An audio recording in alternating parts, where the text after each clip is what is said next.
তারকারা কেন দেউলিয়া হন, এবার নিজের অভিজ্ঞতা জানালেন তামান্না। মাত্র 15 বছর বয়সে অভিনয় জগতে প্রবেশ করা তামান্না ভাটিয়া আজ 21 বছরের ক্যারিয়ারে শুধু একজন সফল অভিনেত্রী নন, বরং একজন স্বতন্ত্র নারী উদ্যোক্তাও। সম্প্রতি এক সাক্ষাৎকারে তিনি বিনোদন জগতের অনিশ্চয়তা এবং অর্থ সংগ্রহের প্রয়োজনীয়তা নিয়ে খোলামেলা কথা বলেছেন।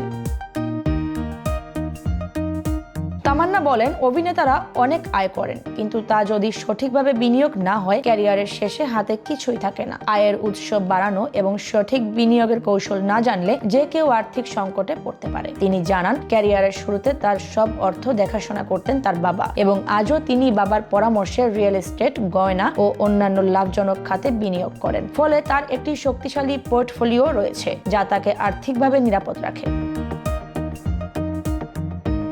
তিনি অতীতের বড় তারকাদের উদাহরণও টেনেছেন। 90-এর দশকে অমিতাভ বচ্চন ব্যবসায়িক কারণে দেউলিয়া হয়ে পড়েছিলেন, পরে কঠোর পরিশ্রম করে ফিরে এসেছেন। একইভাবে জ্যাকি শ্রফ এবং ভারত ভূষণও একসময় চরম আর্থিক সংকটে পড়েছিলেন।